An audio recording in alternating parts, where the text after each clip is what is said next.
아프리카 모로코 북서부에 있는 작은 도시 시디 슬리만에 자, 이곳에 사는 모 대학 교수 A씨는요. 학교에서도 아주 알아주는 아내 바보로요. 35년의 결혼 생활 동안 슬하에 둔 자녀가 무려 9명. 아유, 금슬 좋으시네. 홈남매 와 대단하다. 진짜 좋으시죠? 네. 자, 그래서 인꼬 부부로 소문이 자자했습니다. 자, 그런데 지난 4월 A씨는 건강검진을 받기 위해 모로코의 한 병원에 갔는데요. 그간 많이 힘드셨겠어요. 예? 그게 무슨... 아니 고환에 큰 물혹이 있었는데 아프지 않으셨어요?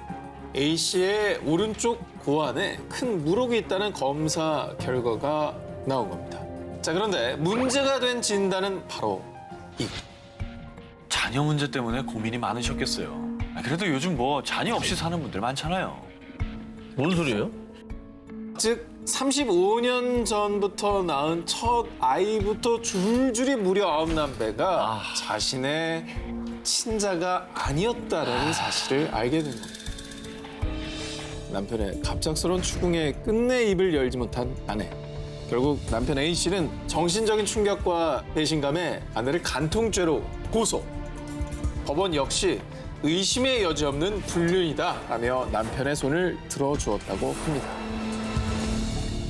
그리고요, 2009년 독일에서는 이 사건보다 더 업그레이드한 더욱더 막장 오브 막장 사건이 벌어졌습니다. 이러지 말자 독일 정말. 한창 신혼의 단꿈에 부푼 독일의 드미트리우스 부부. 자, 이 부부는 사랑의 결실, 2세를 갖고 싶어 자녀 계획의 한창이었는데요. 하지만 시간이 한참 지나도 임신 소식이 없자 걱정된 남편은 결국 비뇨기과를 찾았습니다. 그런데 안타깝게도 두 분께선 아이를 가질 수 없습니다. 자, 남편 드미트리우스가 불임 판정을 받게 된 건데요. 자, 병원에 다녀온 뒤 큰 시리에 빠져있던 그런데 고심 끝에 아이를 가질 수 있는 한 가지 막장 방법을 떠올린 겁니다. 불임인 자신 대신에 이웃 사촌인 바로 옆집 남자 프랭크 마우스의 손을 빌려 임신을 해서 자신의 아이를 낳아 기르자는 제안이었습니다. 제정신일까? 자, 이에 아내는 역시나 말도 안 돼. 당신 제정신이야? 이렇게 기겁을 하고 반대를 했지만요.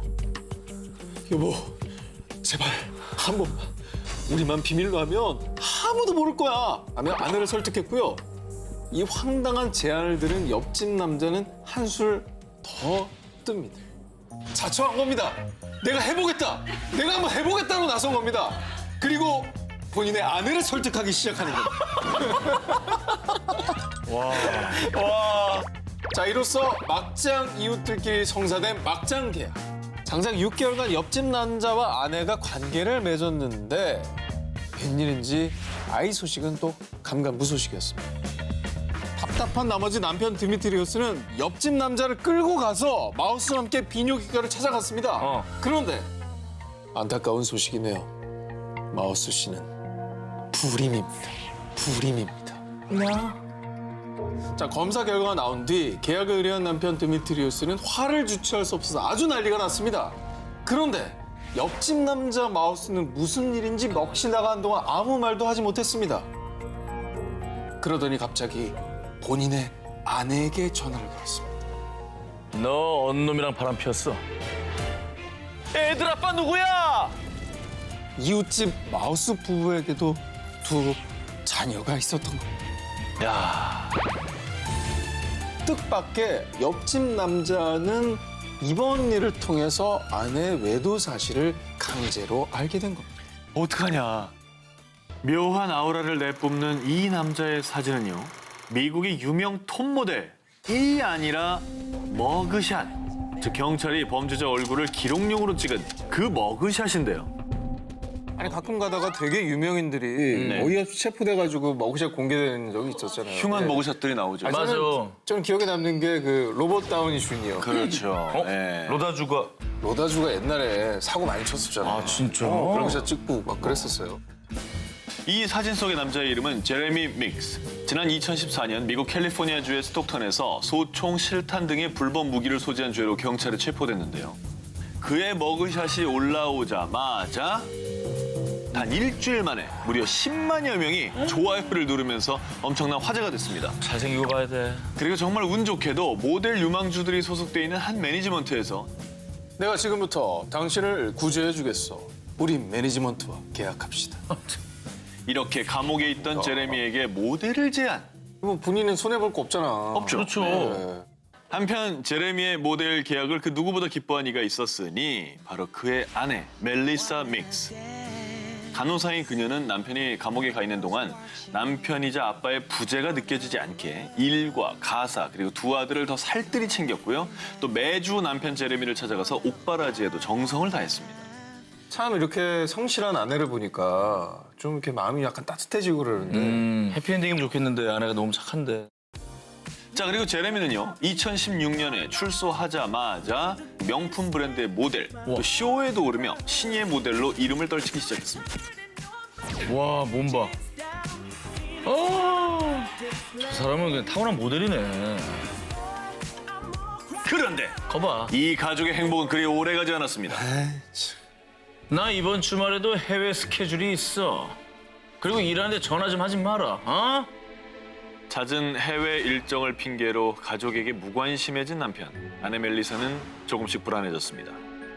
그러던 어느 날 누군가 익명으로 그녀에게 사진 한 장을 보냈는데 아프다. 그 사진은 남편 제레미가 낯선 여자와 입을 맞추고 있는 모습이었습니다. 에라. 에이 나쁜 놈아. 아유 진짜 저 천하의 몹쓸 놈 저거. 아유 지금 뭐 하는 짓이야 저게.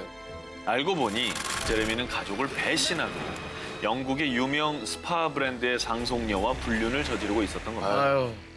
현재 조강지처였던 멜리사는 견딜 수 없는 배신감에 이혼 소송을 진행 중이라고 하는데요. 더 안타까운 일은 이혼 소송 중에 뱃속의 아이를 유산했다고. 아유.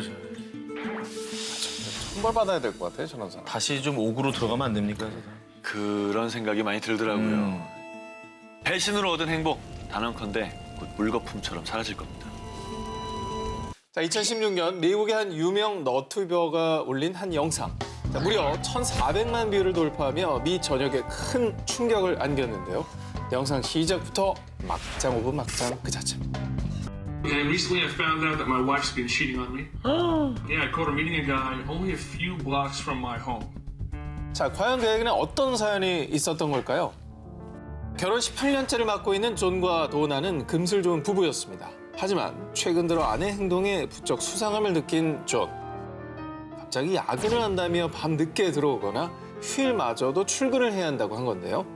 야, 그래서 이상하다고 생각이 들었군요. 자, 결국 최후의 방법을 동원해 봅니다.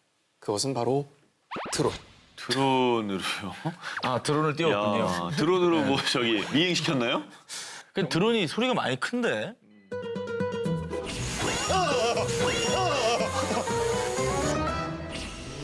소리가 난다고 했잖아요. 높이 띄운 거예요. 자, 무려 400피트, 약 122m 공중에 드론을 띄워서 아내를 천천히 따라간 겁니다. 아까 말씀드린 남편이 드론을 띄워서 아내를 감시하고 자기가 바람핀 거야. 아내가 오나 안 오나 보고. 아내가 오나 안 오나. 그 맞지? 자, 과연 아내는 바람을 피웠을까요? 자, 아내는 회사와 정반대 방향으로 이동 중입니다. 자, 그런데 한 대의 차가 아내를 향해 다가옵니다. 그리고 곧 차에 다가가서 운전석 안에 고개를 쓱 들입니다. 아이고. 길 물어봤겠어요? 길을 물었는데 누가 머리를 넣어? 결국 드론 카메라로 아내의 불륜을 확인한 남편 존은 근데 이제 남편의 안타까운 마음도 이해는 가지만은 그 아내 불륜이나 뭐 잡으려고 드론을 쏜 거나 정말 드라마 같은 일이긴 하네요. 그죠? 예. 영국 남서부 서머싯 웰링턴에서 아내 바보이자 자식 바보로 유명했던 듬직한 가장 마이키 머렐. 마이키는 가족들을 위해서 하루 꼬박 16시간 카펫 청소일을 하고 또 휴일에는 자녀들과의 시간도 꼭 가지면서 가정에 충실했는데요. 2017년 5월 16일 어김없이 고된 근무를 끝내고 집으로 돌아온 마이키. 그런데 당신 나랑 결혼한 거야? 일이랑 한 거야? 이럴 거면 각방 써! 당신 오늘 나가서 자! 그저 일만 하는 남편이 못마땅했던 아내 애슐리 머렐이 불만을 잔뜩 늘어놓자 결국 아내의 성화에 못 이겨 마이키는 홀로 소파에서 잠을 청했습니다. 그런데 다음 날 정말 안타깝게도 남편 마이키가 소파에서 죽은 채 발견된 겁니다. 과로가 겹친 것이 죽음의 원인이었는데요. 아내 슐리는 허망하게 남편을 잃고 이 모든 게 자신의 탓 같아 매일매일을 괴로워했습니다. 게다가 뒤늦게 알게 된 사실인데요. 남편이 아내 몰래 결혼기념일을 맞춰서요. 프라하 가족여행을 계획했고 그 경비를 모으기 위해 초과 근무를 더 해왔던 것이었습니다. 그 마지막이 사실 화내고 끝난 거잖아요. 그렇죠. 그게 얼마나 또 참 가슴에 남았을까요? 아내가 얼마나 더 미안했겠습니까. 네. 그죠? 근데 이거 뭐 오늘 주제 좀 안 맞는 거 아니에요? 너무 안 따뜻한 맞아요? 얘기인데. 그런데 말입니다. 아 그래요? 이렇게만 전개가 된다면 막장 사랑이 아니겠죠. 아내는 결혼기념일을 하루 앞둔 7월 2일 자신의 SNS에 한 사진을 올리게 됩니다. 마음의 준비하시고 뭐야? 사진을 보세요. 결혼기념일 사진인데 다르잖아. 그 남자 아니에요? 아니 표정만 좀 다르게 지은 거 아니에요? 애슐리 옆의 남자는 남편 마이키가 아닌 마이키의 친동생 크리스였습니다. 우와. 남편을 잃고 큰 시리에 빠진 애슐리 곁에 시동생 크리스는 위로 그 이상으로 다가왔고요. 결국 서로에게 의지하다가 그만 연인 관계로 발전하게 된 것입니다. 영화 속에서 완벽한 수트핏의 정석을 보여주며 여심을 쥐고 흔드는 매너 있는 남자. 바로 콜린 퍼스인데요. 아니 젠틀한 영국 신사의 대명사 아닙니까? 다들 저도 굉장히 좋아하는 배우고. 인생 자체가 굉장히 모범적인 분 아니었습니까? 그러게 저분이 왜 여기 나와요? 1997년 이탈리아 영화 감독 출신의 리비아와 결혼에 골인한 콜린 퍼스는요. 20년이 넘는 결혼 생활 동안 영화 촬영장에서도 결혼 반지를 빼지 않을 정도로 아내 사랑이 각별하기로 유명했습니다. 그런데 2016년 이 둘 사이를 방해하는 한 회방꾼이 나타납니다. 바로 아내 리비아를 쫓아다니는 스토커. 아이고. 당신을 원해. 사실 당신도 그렇잖아. 아내에게 시도 때도 없이 쏟아지는 전화와 문자들. 아휴. 콜린 퍼스의 아내 리비아는 늘 자신을 따라다니는 듯한 스토커 때문에 무척 괴로워했는데요. 그런데 놀랍게도요. 이 범인은 리비아의 오랜 친구이자 이탈리아 국영통신 소속 기자인 마르코 브란카치아로 밝혀지고 맙니다. 결국 그녀는 괴로움 끝에 친구였던 마르코를 스토킹 혐의로 고소했는데요. 그런데 말입니다. 그냥 스토커만 막장인 걸로 끝날 뻔했으나 진짜 막장 전개는 따로 있었습니다. 리비아와 저는 서로 사랑하는 사이였다고요. 이렇게 마르코가 대반전 인터뷰를 하자 리비아는 결국 정말 잠깐이었어요. 어머. 그래도 전 남편을 사랑해요. 인정했네. 콜린 포스 어떻게 해? 그러니까 콜린 퍼스 완전 피해자네. 여기서 또 반전은 세상 인고 부부였던 콜린 퍼스와 리비아는 2015년부터 별거 기간을 가졌는데 이때 리비아는 친구인 마르코와 1년 가깝게 불륜을 저질렀던 겁니다. 하지만 사랑은 돌아가는 걸까요? 다시 남편 콜린 퍼스에게 돌아간 그녀. 그런데 마르코는 남편 콜린 퍼스에게 리비아와의 불륜 관계 사실을 폭로한 이메일을 보냈다고 합니다. 아이고 막장이네요. 하지만 이에 콜린 퍼스는 당신은 내게 상처를 줬지만 당신도 아플 거라고 생각합니다. 신사야. 라면서 영국 신사 돋는 내용으로 답장을 보냈습니다. 결국 이런 반전의 반전, 배신 막장 애정에도 아내를 용서한 콜린 퍼스. 그렇죠. 지금도 여전히 꿀 떨어지는 사진이 포착되고 있습니다. 콜린 퍼스는 우리 배신하지 않아서 그건 좋은데 저 마음이 어땠을까라는 생각이 드니까 쉽지 않을 거 아닙니까, 그죠? 언제 저 콜린 퍼스 형이랑 소주 한잔 하고 싶네. 정말 술 한잔 사드리고 싶다. 같은 직장에서 근무하는 새 동료. 남편과 헤어지고 홀로 두 아이를 키우는 싱글맘 A씨. 그리고 싱글남 실베스타 음웬드와와 엘리아 키마니. 그런데 언제부턴가 이들 사이에 묘한 기류가 흐르기 시작합니다.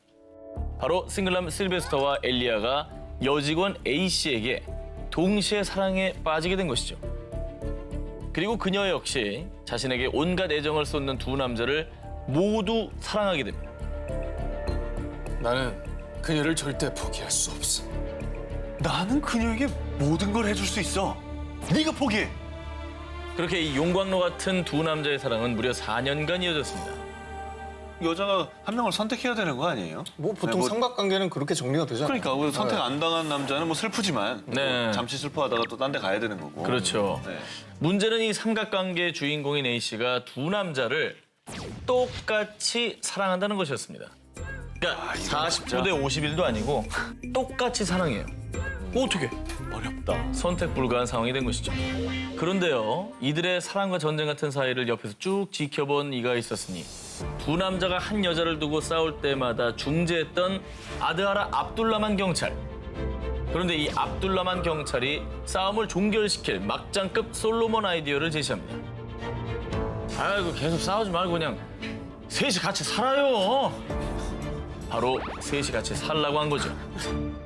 하지만 미친 사랑에 눈이 먼 세 사람은 따가운 눈총은 전혀 신경 쓰지 않았고요. 두 남편은 아내 집으로 들어가서 행복한 신혼생활을 시작했다고 합니다. 이 막장 부부 생활을 유지하는 법, 무조건 2분의 1로 나누는 거라고 합니다. 생활비와 양육비도 무조건 딱 반으로 나눠서 부담하고요. 게다가 세 자녀가 태어나도 아버지가 누구인지 상관없이 똑같이 양육하기로 했다고 합니다. 영국 남부 웨스트 서식스주 랜싱에 살던 16살 케인 매닝. 아빠 마크가 며칠 전부터 연락 두절 상태로 집에도 오지 않아 걱정이 이만저만이 아니었습니다. 답답한 마음에 케인과 여동생은 경찰서에 신고한 뒤에 백방으로 수소문했지만요. 어디에서도 아빠의 흔적은 찾을 수 없었습니다. 그리고 갑자기 고아가 된 아이들은 집세도 내지 못해 길바닥에 나앉을 위기에까지 처했는데요.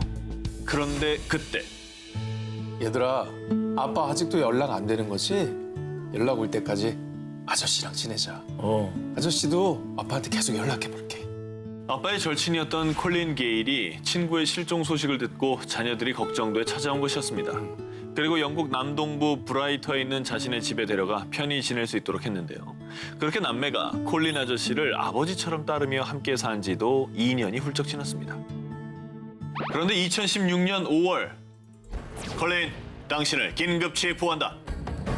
뭐야? 뭐야? 왜 체포해요? 아니 보살펴 준 사람을 왜 갑자기 체포해요? 수사 결과 케인 매닝 남매의 아버지를 죽인 범인은 바로 콜린 게일.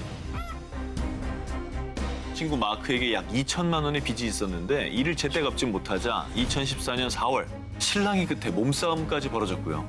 콜린은 그만 친구인 마크를 살해하고 만 겁니다. 그리고 자신의 집에서 약 32km나 떨어진 인적이 드문 덤불 사이에 유기했는데요. 2년이나 지났는데 어떻게 범인이 밝혀진 거예요? 시간이 많이 누가 지났네. 신고를 했죠. 네. 근데 신고한 사람이 다름 아닌 콜린의 아내였습니다. 에? 남편의 범행 사실을 알고 있던 아내가 죄책감 끝에 경찰에 신고했던 겁니다. 양심적인 사람이네. 한편 아빠 대신 아빠 친구에게 무려 2년 넘게 의지하던 아이들은 콜린은 정말 나쁜 사람이에요. 앞으로는 아무도 못 믿을 것 같아요. 저게 얼마나 트라우마야. 라면서 큰 충격과 슬픔에서 헤어나오지 못했다고 합니다. 지난 1월 문화 강국인 중국 전역을 분노로 들끓게 한 사건이 발생했습니다. 중국 산시성 문물교류센터에서는요, 40여 년 넘게 해외 박물관에 중국 문화재를 전시, 대여해주고 있었습니다. 그리고 지난해 9월부터는요, 미국 필라델피아의 F박물관에 2000년의 고귀한 세계 문화유산인 진시황릉 병마용갱의 병마용 10개를 전시했습니다. 그런데 2018년 1월 8일 박물관을 순찰하던 직원이 한 병마용에서 이상한 점을 포착합니다. 뭐죠? 손가락이 하나 없어진 거 아닌가요? 돌아가네. 엄지가 없죠. 예. 뭐야? 어휴. 병마용의 엄지손가락을 도난당한 겁니다. 그런데 다행히도 CCTV와 신용카드 거래 조회를 통해서 5일 만에 범인을 검거했는데요. 범인은 박물관에서 열린 크리스마스 파티에 참석한 20대 미국인 남성 마이클 로하나. 그는 전시실에 들어가서 병마용과 셀카를 찍고는 이를 기념하기 위해 엄지손가락을 톡 부러뜨려서 주머니에 숨겨 집에 가져간 겁니다. 범인의 정체와 파렴치한 행각이 밝혀진 뒤 미국은 범인에게 엄벌을 내릴 것을 촉구한다. 촉구한다! 중국인들의 대분노를 샀고요. 이에 필라델피아 시는 중국 산시성 문물교류센터에 공식 피해 사과문을 보냈다고 하는데요. 사과 뭐해? 하지만 이미 훼손된 문화재는 그 어떤 걸로도 보상될 수가 없습니다. 당연하죠. 지난 2014년 12월 국제환경보호단체 그린피스는 기후변화 캠페인의 일원으로요. 땅에 커다란 플래카드를 설치해서 의미 있는 메시지를 공개합니다. Time for change. The future is renewable. 그런데 이 퍼포먼스로 엄청난 여론의 문매를 맞게 됩니다. 왜 그러죠? 저 뭐가 문제가 있었구나 저는. 그 이유는 이 퍼포먼스를 한 곳이 바로 페루의 벌새 모양을 표현한 나스카 라인 옆에서 이 퍼포먼스를 진행한 거예요. 저기다 그렸다고요? 참고로 나스카 라인은 사막 위에 370개의 거대한 동식물 모양과 도형이 그려져 있는 유적지인데요. 무려 2000년 가까이 된 세계 문화유산입니다. 저거 대놓고 낙서한 거지. 저게 뭐예요? 어떻게 저렇게 할 생각을 했지? 그런데 정말 어이없게도 지구 환경을 보호하자는 국제단체에서 오직 자신들의 목적 달성을 위해서요. 출입 제한 구역인 나스카 라인에 무단으로 침입해서 이같이 황당한 일을 벌인 겁니다. 이에 격분한 페루 문화부 차관 루이스 하이메 카스티요는요. 고고학적 유산 훼손 혐의로 고소하겠어요. 이렇게 밝혔는데요. 저희는 나스카 라인 모양을 훼손하진 않았어요. 그 옆에서 했다고요.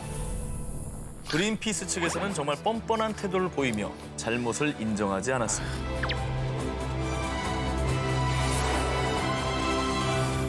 지난 3월 12일 밤 미국 뉴욕에 도착한 한 여객기. 그런데 이 여객기가 착륙하자마자 기내 복도는 슬픈 울음소리로 가득 찼습니다. 슬픈 울음소리요? 네. 누가 뭐 쓰러졌어요? 왜 그런 거예요? 미국 휴스턴에서 출발해 뉴욕에 도착하는 미국의 대형 유항공사의 한 여객기. 엄마 카타리나는 어린 두 딸 그리고 반려견 코키토와 함께 탑승했는데요.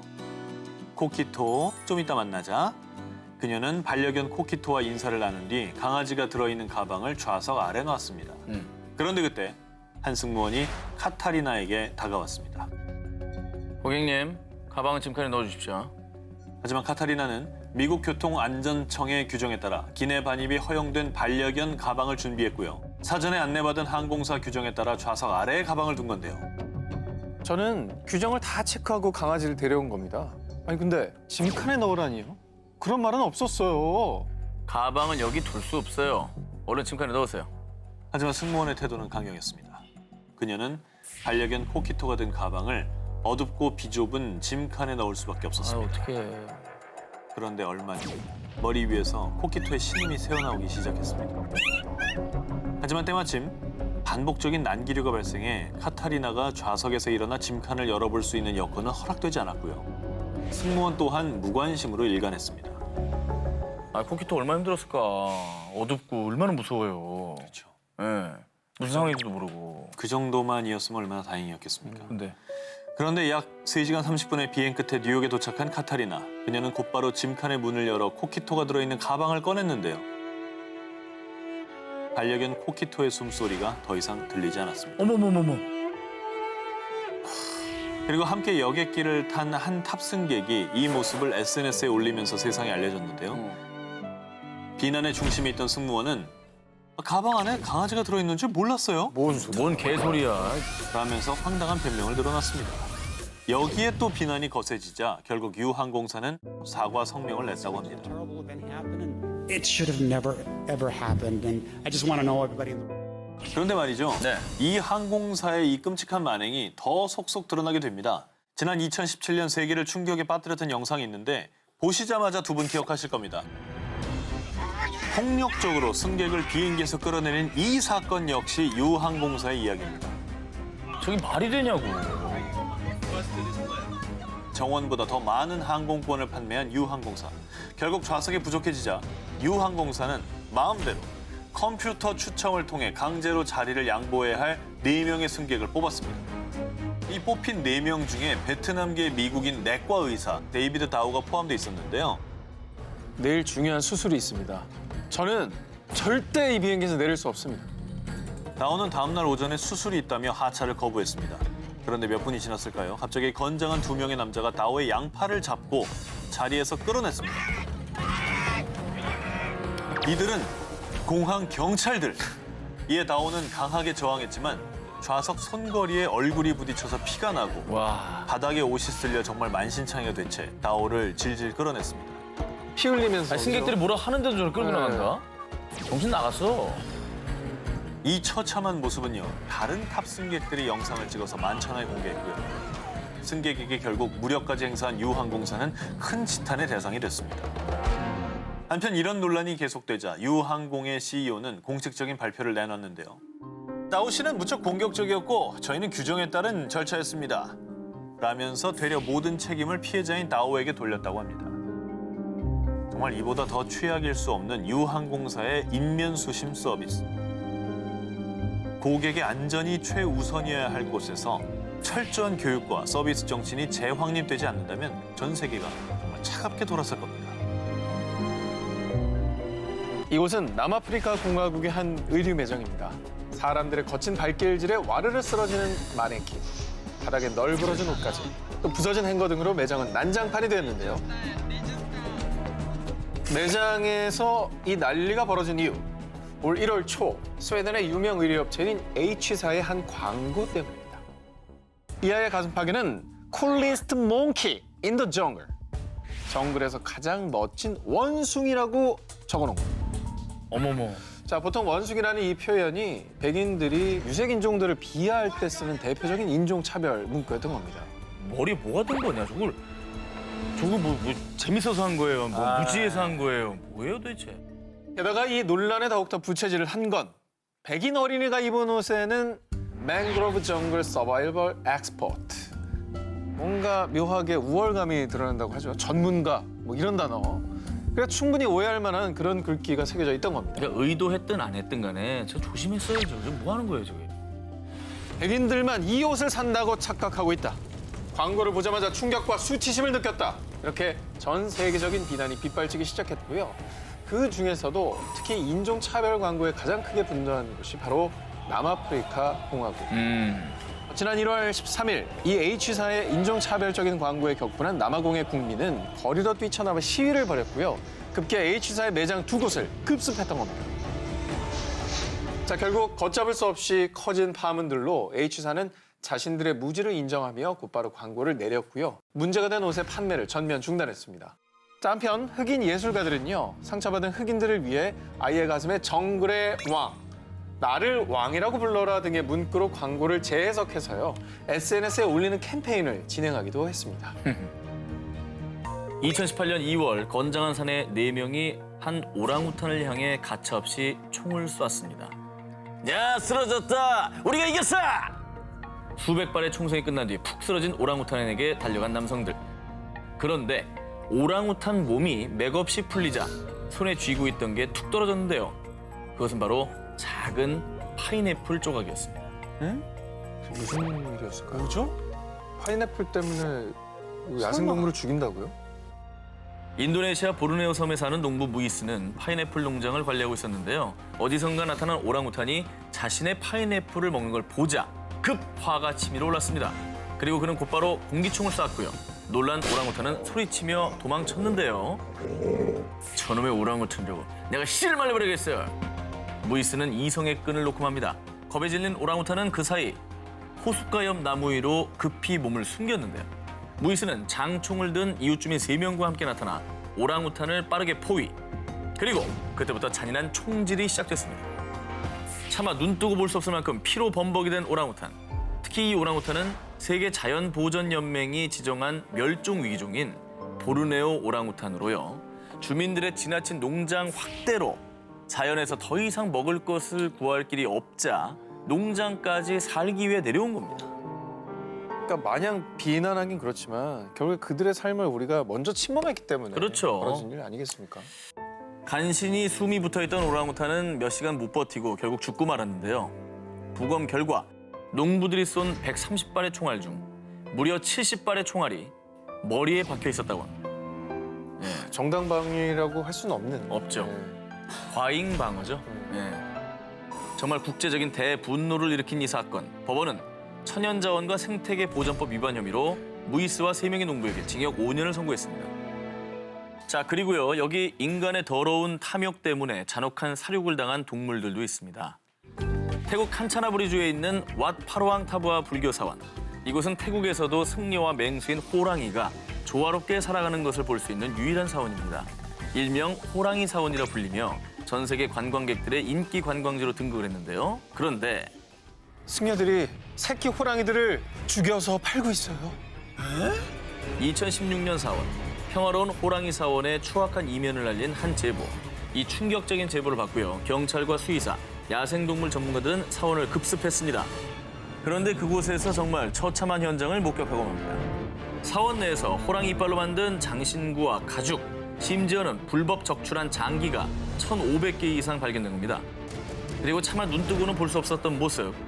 사원 내 냉동고에 꽁꽁 언 새끼 호랑이 40마리. 그리고 큰 술병엔 각각 20여 마리의 호랑이가 담가져 있었던 겁니다. 제가 아는 상식으로는 불교 사원에서는 벌어지면 안 되는. 그렇죠. 뭐 그냥도 벌어지면 안 되지만 그냥도 벌어지면 안 되죠. 더더욱 아니 승려가 아닌 사람이 해도 안 되는 범죄를 승려가 저지른 거예요. 뭐 하는 겁니까?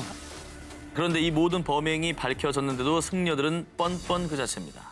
새끼 호랑이는 원래 자연사가 많아요. 다 이미 죽은 호랑이들이었어요. 그럼 장례를 치러줘야지 술에 담가? 하지만 이 말 또한 모두 거짓이었습니다. 사원에 있는 호랑이를 보기 위해 많은 관광객이 찾아오자 태국 정부는 금지한 지침이지만 이 사원에서는 입장료를 받기 시작했고요. 그래서 매일 200~300명의 사람들이 새끼 호랑이와 사진 촬영을 위해 돈을 지불했습니다. 야생 호랑이의 공격성을 없애기 위해서 온순해질 수 있도록 마약 성분을 투여, 또 발톱을 모두 뽑았습니다. 뿐만 아니라 일부 몰지각한 사람들 사이에서 호랑이를 만병통치약으로 여겼는데요. 이 사원에서는 그걸 악용해서 암암리에 호랑이를 약재로 거래하기까지 했습니다. 결국 태국 당국은 야생동물 불법 소유 및 장기 밀거래 혐의로 승려들을 모두 체포. 그리고 사원에 남겨진 호랑이들은 다행히도 안전한 보호소로 이동시켰다고 합니다. 그리고 이 사건을 계기로 태국 정부는 동물들을 불법으로 포획, 매매한 곳들을 찾아 중점 조사에 들어갔다고 하는데요. 지금도 세계 곳곳에서 자행되고 있는 동물학대 그리고 검은 거래, 반드시 하루빨리 근절돼야 할 것입니다. 여행은 살아보는 거야 라는 슬로건을 내걸고 새로운 여행 트렌드를 만들었던 숙박 공유 중개 서비스. 자, 그중에서도 누적 이용객 수 3억 명을 보유한 숙박 공유 중개 서비스 그 자체라고 불리고 있는 곳이 있죠. 바로 미국의 A업체입니다. 모르는 분들은 없을 거예요. 다들 아시겠죠? 네. 자, 그런데 신개념 여행 트렌드를 선도한 곳답게 정말 신개념에 가까운 관리 행태가 속속 불거지고 있다고 합니다. 자, 지난 2월 30대 한국인 남성 B 씨는요, 어렵게 휴가를 내 태국으로 여행을 떠났습니다. 그런데 태국에 도착한 첫날 여행에 들뜬 마음은 순식간에 불쾌감과 공포로 바뀌고 말았는데요. A업체를 통해 구한 숙소에 들어가 막 짐을 풀려고 하는데 탁상식에서 뭔가 반짝거리는 초록 불빛을 발견한 겁니다. 뭐야? 이 초록 불빛의 정체, 탁상시계를 위장한 몰래 카메라였던 겁니다. 너무 놀란 B 씨는 곧바로 숙소를 나와 A업체에 이 사실을 알렸는데요. 고객님, 정말 죄송합니다. 바로 환불 처리될 거고요. 그 숙박업체도 영구 제명되도록 조치하겠습니다. 뭐 그래도 업체 측에서 바로 처리를 해줬네요. 하지만요, 모처럼 만의 여행지에서 이런 불미스러운 일까지 당한 B 씨는 A업체에 추가 보상비도 요구했습니다. 그러니까 정신적인 충격과 당연하죠. 또 그날 당일에 숙소를 구해야 되는데 그게 힘들잖아요. 이 또한 업체 측에서 추가 보상비를 지급하겠다라고 했습니다. 오케이. 그런데 당연하죠. 보상비도 지급해 드리겠습니다. 단 이번 일은 외부에 발설하지 않는다고 약속을 해주셔야겠는데요. 자, 황당하게도 피해 보상의 조건은 이 사실을 외부에 발설해서는 안 된다는 조건부 보상이었던 겁니다. 게다가 B 씨가 말도 안 되는 일이라고 문제를 제기하자 A업체에서는 자신들은 숙박업체를 소개하는 플랫폼일 뿐 책임질 의무는 없다고 주장했다고 합니다. 저분은 발견했으니까 다행인 거예요. 그렇죠. 저 집에 그 전날이나 그 전전날에 숙박하신 분들은 그냥 몰래카메라에 찍힌 거란 말이죠. 그렇죠. 그 영상들이 어딘가에서 돌고 있다면 그 피해는 어떻게 할 건데요? 발설하지 말라는 게 바로 이런 일 때문인 그렇죠. 거죠. 결국 이 일이 크게 불거지자 A업체에선 뒤늦게서야 B 씨가 불쾌해 그 조항을 없앴다라고 해명했습니다. 하지만 A업체에 투명하지 못한 이번 대응법은 숙박 공유 중개 서비스를 이용했던 그리고 앞으로 이용할 이용객들에게까지도 불안감을 심어준 안타까운 대응이었습니다.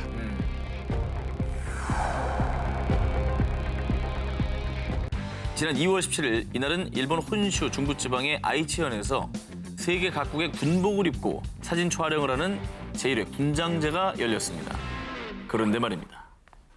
한 일본 짹짹이 이용자가 SNS에 친구들과 선보인 코스프레 사진을 공개했는데요. 이게 뭐죠? 저거는 난징 대학살을 코스프레한 사진입니다. 게다가 사진 밑에 글귀는 더 가관이었습니다. 오늘 난징 대학살 코스프레를 했어. 와타시와 정말 재밌었어. 중국인이 있으면은 또 하고 싶다 데스. 지금까지도 희대의 만행이라 불리는 난징 대학살. 1937년 중일 전쟁 당시 일본군은 중국의 수도였던 난징을 점령한 뒤 죄 없는 중국인들을 무자비하게 학살했습니다. 게다가 그 방법은 정말 포악한 야만 그 자체였는데요. 일본군의 사격 연습으로 중국인들이 인간 방패가 되거나 한 광장에서는 1000명이 넘는 중국인들을 모아놓고 석유를 붓고 산채로 태우기까지 했습니다.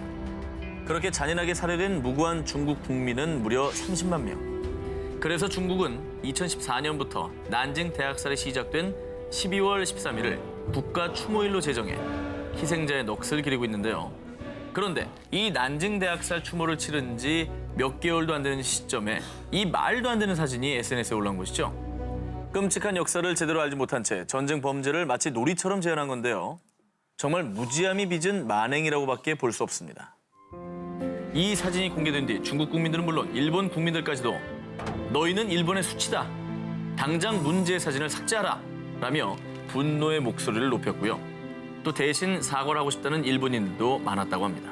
야, 뭐 저 아이들 어떻게 됐나 궁금하네요. 저 생각 없는 청년들 어떻게 됐습니까? 이 청년들은요, 대중들의 비판이 거세지자 별다른 사죄나 반성하는 기미도 없이 그냥 SNS 계정을 삭제하는 데 그쳤다고 합니다. 잘못한지 모를 거예요, 아마. 하지만 부디 이번 일을 계기로 제대로 깨우쳐서 또 다른 과오를 범하지 않길 바랍니다. 유혈 사태로 파괴된 도시 시리아. 시리아는 2011년부터 지금까지 계속된 내전으로 인구의 절반이 난민 신세로 전락했습니다. 그런데 거기서 어딜 기어들어오는 거야? 세르비아에서 헝가리로 국경을 넘으려던 난민들은 그들을 막으려는 경찰들에게 저지당했고요. 한편 세계 각국의 기자들은 이 참혹한 모습을 카메라에 담고 있었습니다. 독일 알방송사의 기자 슈테판 리히터 역시 마찬가지였는데요. 그런데 충격적인 장면을 발견하게 됩니다. 바로 난민들의 참상을 담기 위해 현장에 있던 헝가리의 한 기자가 경찰을 피해 달아나는 난민 부자에게 고의로 다리를 걸어 넘어뜨리는 장면이었던 겁니다. 야, 이거 너무 황당한 일인데? 저 뭐야? 저렇게 거기에 여자아이의 다리를 걷어차기까지 했습니다. 취재 왜 간 거예요? 뭐 실수로 다리가 걸렸다고 말할 수가 없어요. 지금 저 장면들을 보면 일부러 다리를 건 거고. 저 영상 속의 주인공은요, 헝가리 기자 페트라 라슬로. 그녀의 비상식적인 행동을 용납할 수 없었던 슈테판 기자는 약 20초 분량의 영상을 SNS에 게재. 영상을 본 세계 각국의 네티즌들은 기자의 악행에 크게 분노했습니다.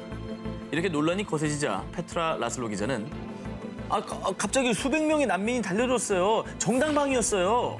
라며 말도 안 되는 억지 변명과 함께요. 역으로 자신이 발을 걸어 넘어뜨린 난민 부자와 영상을 퍼뜨린 얼굴책 사이트까지 고소하겠다고 나섰습니다.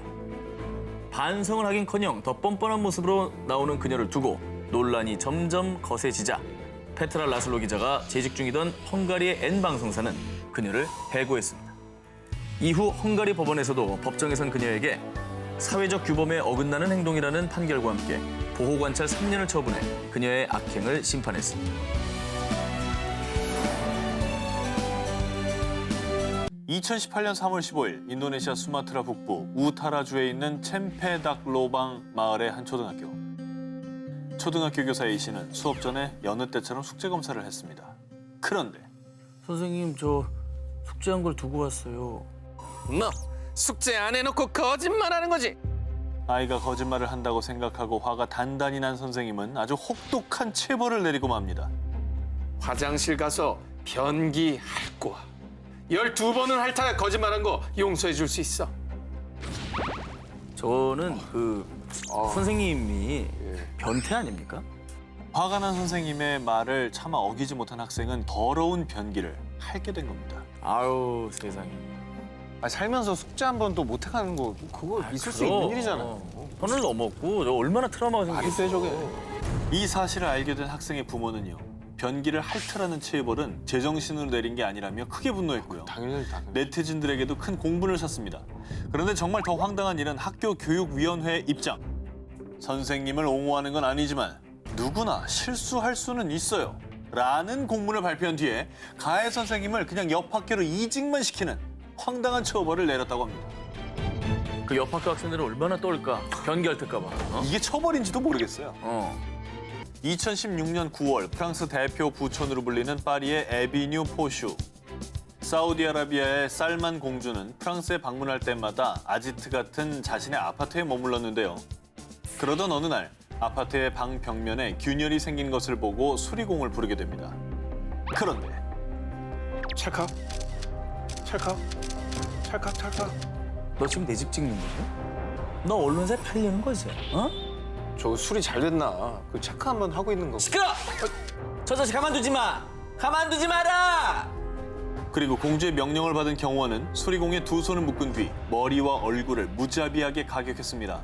그리고 잠시 후 더 충격적인 갑질을 행사합니다. 야, 내 발에 입 맞추게 해. 아니 이제 21세기에 지금 뭐 하는 거예요? 폭행도 모자라 씻을 수 없는 모욕감까지 안겨준 그녀. 그렇게 이 끔찍한 폭언과 폭력 갑질은 장장 4시간 동안 계속됐고요. 심지어 수리공은 약속받은 대금 2,500만 원도 받지 못했습니다. 그렇게 큰 돈을?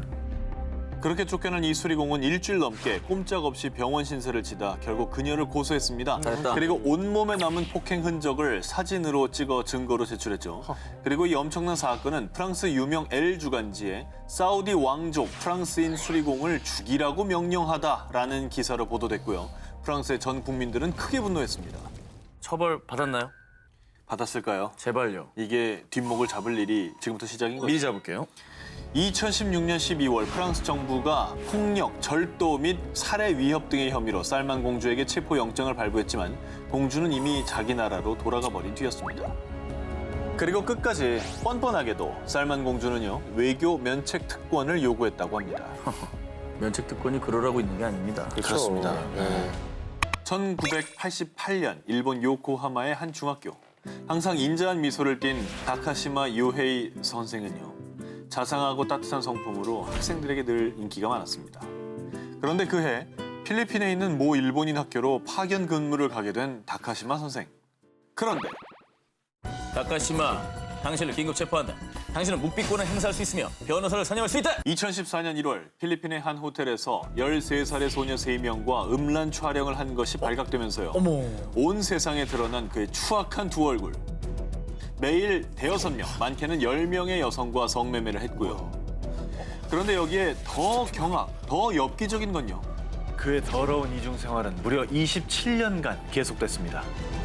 미성년자와의 성매매가 발각된 뒤 일본 경찰은 타카시마의 자택을 압수수색했는데요. 그곳에서 더 낱낱이 드러난 그의 만행. 그가 성매매한 필리핀 여성 12,000여 명의 사진과 영상 파일이 무려 14만 개 이상 발견됐고요. 심지어는 1년 번호까지 매겨서 보관했다고 합니다. 타카시마 선생은 추악한 그 행동들을 추억으로 간직하고 싶어 했습니다. 그냥 또라이네, 또라이. 뭐 방송용은 아니겠지만. 하지만 더 분개할 일은 더 남았어요? 아, 또 있어? 그냥 1등 하세요, 오늘. 이제부터 진짜 열받은 걸 아닌 것 같아요. 더 열받을 수도 있습니다. 아, 이거 이제부터. 좀 너무 끝판왕. 더 분개할 일은요. 아동 매춘과 아동 포르노 금지법 위반으로 고작 징역 2년에 집행유예 4년이 선고됐다고 합니다. 감옥에 가는 걸 유예해주겠다. 사고만 안 치면. 이렇게 풀어준 거 아닙니까? 그렇죠. 너무나 솜방망이 처벌이 아니라 솜처벌. 처벌이 없었다. 저는 이렇게 봅니다. 잠시 일본어 타임 좀 가져도 되겠습니다. 아 예. 일본어로 결석을 뭐라고 하시는지 아십니까? 개새끼. 아, 결석이. 아, 일본어 한마디 시간. 아, 그래요? 아, 결석이다. 학교 얘기니까. 지난 3월 인터넷을 뜨겁게 달구며 보는 순간 큰 충격을 안겨준 영상이 있었습니다. 문이 열림과 동시에 한 남성이 겉옷이 다 벗겨진 채 의식을 잃은 여성을 무슨 짐짝처럼 끌고 갑니다. 아, 나 저거 너무 충격받았잖아. 야, 저건 뉴스로 나왔잖아요, 그죠? 저거 한참 며칠 갔어요. 지금 우리 사회에서 공공연하게 벌어지고 있는 데이트 폭력의 한 모습입니다. 기사를 통해 전해져오는 데이트 폭력 사례가 비단 저뿐만 아닙니다. 요즘 정말 뭐 사회 문제라고 할 수 있겠어요. 그렇죠. 진짜. 네, 큰일이에요. 지난 2017년 서울경찰청 조사에 따르면요. 지난해 데이트 폭력 사범이 무려 1,300여 명을 기록. 전년도 대비 2,000명이 더 증가한 수치라고 하는데요. 저건 엄벌해야 돼요. 저런 거는 데이트 폭력, 데이트란 말도 좀 안 붙였으면 좋겠어, 나는. 그냥 폭력보다 저건 좀 더 가중 처벌해야 돼요. 그냥 그럼요. 완전히 믿고 있는 사람한테 당하는 거니까. 좀 전에 보신 영상 속의 인물들은 이제 막 21살 동갑내기 커플이었습니다. 그런데 평소 남자친구 A씨의 잦은 폭력 때문에 여자친구가 이별을 원했는데 남자친구 A씨는 여자친구 집에 강제로 들어가 주먹과 발로 사정없이 구타를 했다고 합니다. 사랑하는 마음이 있었던 사람이잖아요. 그러니까 뭐 저 영상을 보면 그 상상이 되겠어요? 사랑이 아니죠. 그러니까 소유하려고 했어요. 집착이고. 네. 잘못된 거죠. 그런데 이 사건을 대한민국에 알린 것은 다름 아닌 피해 여성인 B양. 다음 날 자신의 SNS에 멍든 얼굴 사진과 함께 CCTV 영상을 올린 건데요. 그런데 B양이 전 남자친구의 보복이 두려우면서도 세상에 이 사실을 꼭 알려야겠다고 용기 낸 이유가 있다는데요. 다른 피해자들도 용기를 내세요. 그리고 꼭 데이트 폭력에 대한 특례법이 생기길 바랍니다. 정말 한 기자님 말씀대로 가중 처벌을 해야 된다고 봅니다. 정말 믿었던 사람이고 가까운 사람한테 저렇게 당하는 건 정말 네. 뭐 더 위험한 거예요. 저는 2014년 11월 22일 미국 클리블랜드에 있는 한 평화로운 공원에서 갑자기 강한 총격음이 울렸습니다. 그리고 누군가 바닥에 푹 쓰러졌는데요. 총을 맞은 사람의 정체. 고작 12살밖에 되지 않은 한 흑인 소년이었습니다. 왜 소년이 총을 맞습니까? 소년이 벌써 무슨 원한이 있다고. 그러게요. 부모님이 선물해준 모형 총을 들고 공원에 나간 12살 소년 타미르 라이스. 타미르는 마치 자신이 멋진 경찰이라도 된 듯 남을 향해 모형 총을 겨눠보기도 하며 이리저리 공원을 누볐습니다. 그런데 그 시각 공원의 인근 911 센터에 한 통의 전화가 걸렸습니다. 공원을 지나던 한 시민이 타미르 손에 쥐어진 모형 총을 진짜 총으로 오해해 신고한 겁니다. 어머. 신고를 받고 출동한 티모시 로먼 경관. 그런데 곧바로 경관은 소년을 향해 방아쇠를 당겼습니다. 영문도 모른 채 총이 맞은 타미르는 곧바로 병원으로 옮겨졌지만 바로 다음 날 숨을 거두고 말았는데요. 와, 이거 너무 황당하다 진짜. 티모시 경관은 총을 쏘기 전 손을 들라 이렇게 몇 차례 지시했지만 소년이 말을 듣지 않았고 오히려 자신을 위협했다 주장했는데요. 무슨 장난감 총으로 위협을 해요. 말도 안 되는 소리지.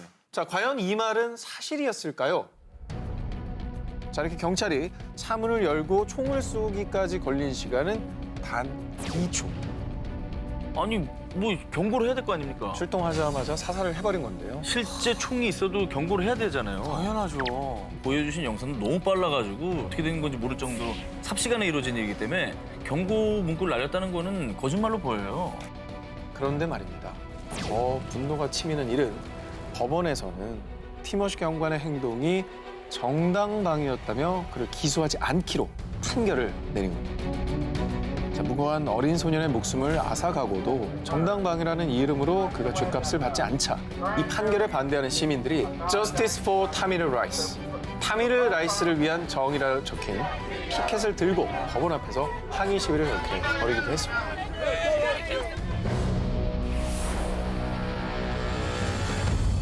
2015년 12월 인천의 한 경찰서에 걸려온 전화.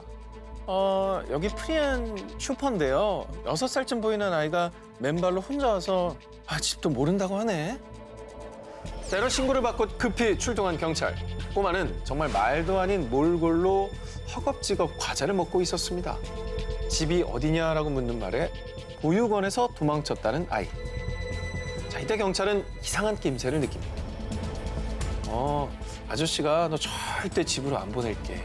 사실대로 말해줄래? 정말로 한참을 망설인 아이의 대답은 충격 그 자체였습니다. 2012년 가을, 8살 A양은 아빠와 할머니 집에서 나와 인천에 있는 아빠의 동거녀 집에서 살게 됐습니다. 그런데 그날부터 고작 8살인 A양에게 지옥 같은 날들이 시작됐습니다. 게임 중독자였던 아빠는 아이를 감금한 채 밥도 주지 않았고요. 아빠, 동거녀, 심지어는 동거녀의 친구까지도 걸핏하면 A양을 옷걸이, 쇠파이프 등 손에 잡히는 대로 때렸습니다.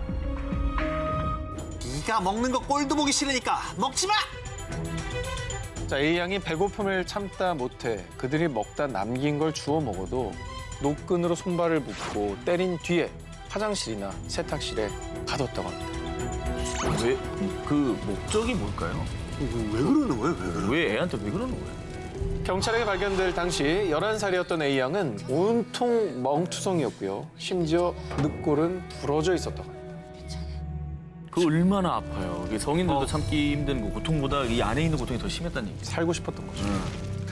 차마 말로 다 할 수 없는 이 끔찍한 아동학대 사건에 우리나라 국민 모두가 크게 분노했는데요. 그런데 더 가관인 건 경찰 진술 내용입니다. 아유, 나도 맞으면서 컸어요. 아빠라는 사람의 말도 안 되는 이런 더러운 변명. 아빠와 동거녀에게 상습 아동학대, 특수폭행죄 등으로 징역 10년을 구형했고요. 친아빠의 친권도 박탈했습니다. 저걸 제일 잘했다. 자, 그리고 한편 제2의 A양 사태를 막기 위해 전국 5,900개 초등학교를 대상으로 장기 결석 아동 전수조사를 시행했는데요. 아동학대로 목숨을 잃은 아이들이 세상 밖으로 또 나올 수 있게 되었다고 합니다. 부모, 아니 인간의 탈을 쓰고 절대 해서는 안 될 아동학대. 이를 막기 위한 우리 모두의 관심과 노력은 앞으로도 더 계속돼야 할 것입니다. 딸이 침대에서 떨어졌는데 움직이질 않아요. 2002년 7월 19일 미국 뉴멕시코주의 911 센터에 들어온 한 신고 접수. 신고한 이는 생후 5개월 된 브리아나 로페즈의 엄마 스테파니 로페즈. 그 뒤 곧바로 브리아나 로페즈는 황급히 병원으로 후송이 됐습니다. 하지만 더 손쓸 새도 없이 브리아나는 뇌손상으로 숨을 거두고 말았습니다.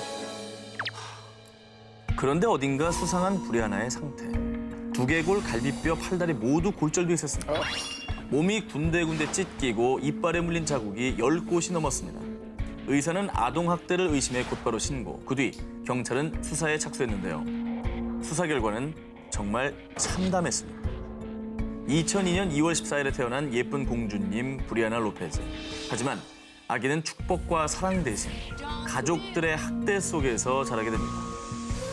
엄마 스테파니 로페즈는 아기가 울 때면 제발 조용히 좀 해! 라며 깨물고 발로 찼습니다. 그리고 가족이란 이름의 악마들은 엄마만이 아니었습니다. 아빠 앤디 월터스와 삼촌 스티브 로페즈는요, 술에 취하면 학대가 더 심해졌는데요. 아이들하고 놀 때 이제 하늘 위로 이렇게 살짝 띄웠다가 이렇게 받는 놀이 우쭈쭈쭈 이렇게 하는 거 하잖아요. 비행기 태우는 거. 근데 아빠와 삼촌은요, 이 놀이를 한다고 하면서 아기를 천장에 던지고 떨어뜨리기를 수없이 반복을 했다고 합니다.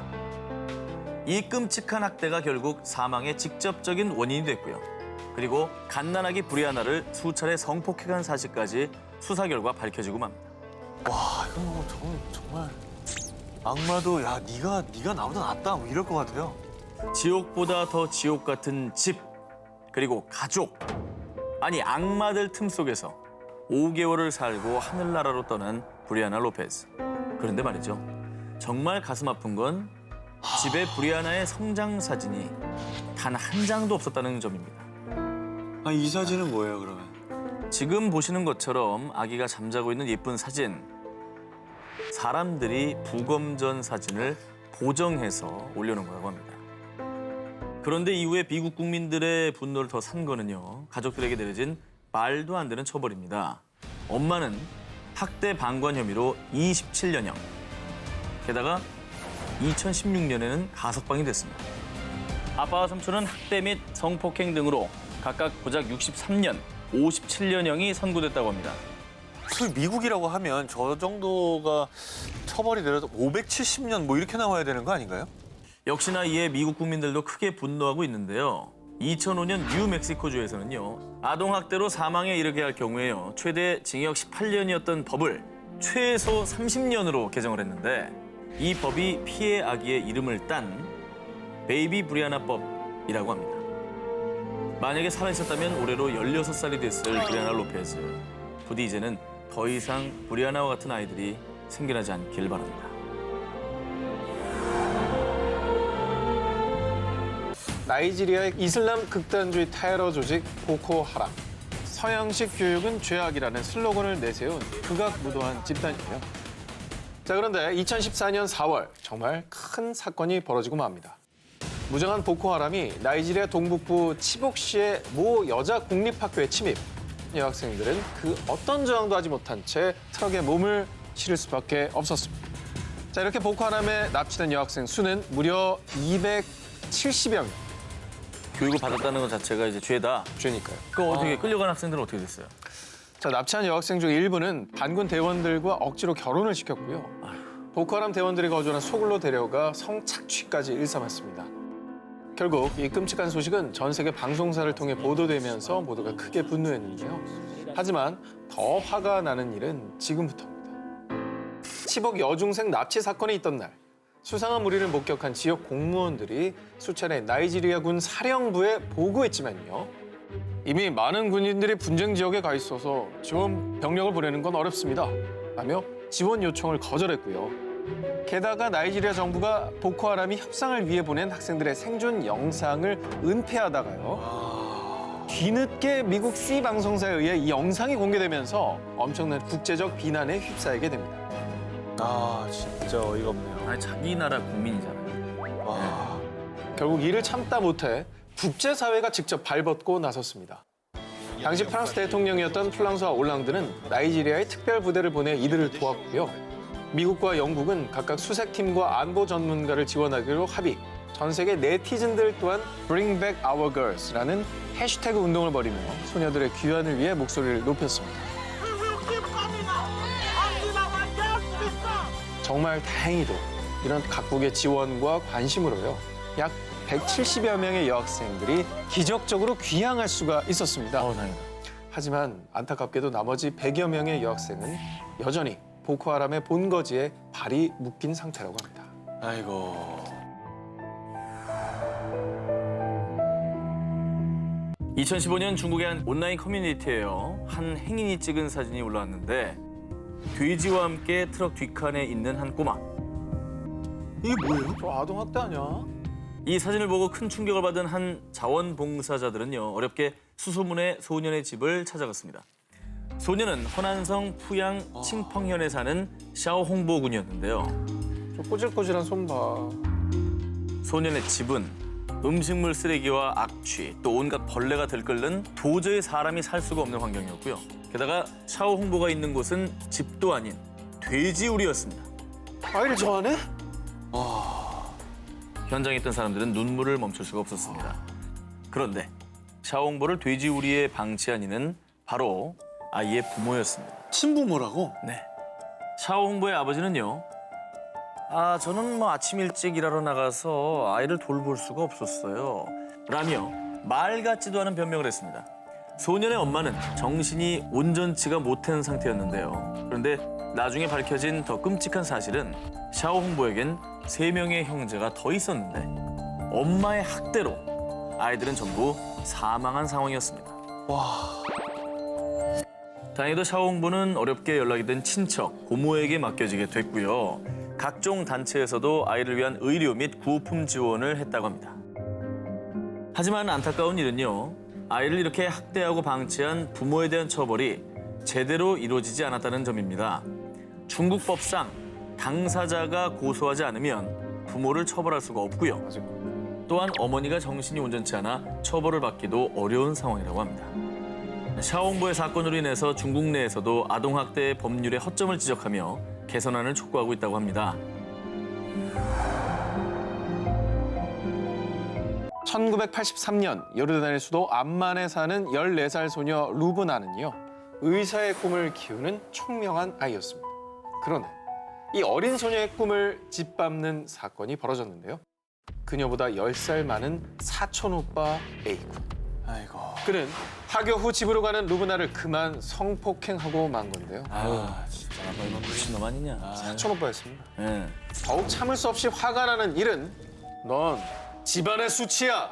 가문의 명예를 훼손하지 말고 당장 사촌 오빠와 결혼해. 뭐라고요? 누가 저런 말을? 루브나의 엄마 아빠는 딸의 고통을 외면한 채 이 인면수심의 범죄자인 사촌 오빠와의 결혼을 강요한 겁니다. 이거 뭐 참 말도 안 돼. 아니 뭐 엄마 아빠 어떻게 저럴 수가 있어요? 그럼 뭐가 또 집안의 수치야? 자, 믿기 어려우시겠지만 요르단에서는 실제로 성폭행 가해자가 피해자와 최소 3년에서 5년 동안 결혼 생활을 유지할 경우에는 차별을 면한다라는 형법 308조가 실제로 존재하고 있습니다. 정말 연구 대상이다. 저 법 만드는 사람. 정말 악법 중에 악법인 이 법. 가해자와 결혼을 시켜서라도 가문의 수치를 은폐하겠다라는 비뚤어진 생각이 이런 악법으로 이어졌다라고 분석을 하는데요. 하지만 루브나 성폭행 사건이 알려진 뒤 크게 분노한 중동의 여성들은요. 더 이상 이렇게 살 수 없다라며 목소리를 높였고요. 그 뒤 한 글로벌 시민단체에선 형법 308조를 완전히 폐지할 것을 촉구합니다라는 청원으로 62만 명에게 폐지 찬성 서명을 이끌어냈다고 합니다. 결국 2017년 8월 1일에 형법 308조 폐지안이 통과되었다. 아유, 다행입니다. 야 이건 잘 됐네요. 이거 뭐 당연한 건데 이것만으로도 큰 변화네요. 아우, 정말 다행이다. 정말 뭐 중동 지역에서는 이런 악법들이 계속 존속되는 곳이 참 많죠. 네. 하루빨리 이런 것들이 폐지되어서 여성들이 사회적 지위가 더욱더 향상되길 바라겠습니다.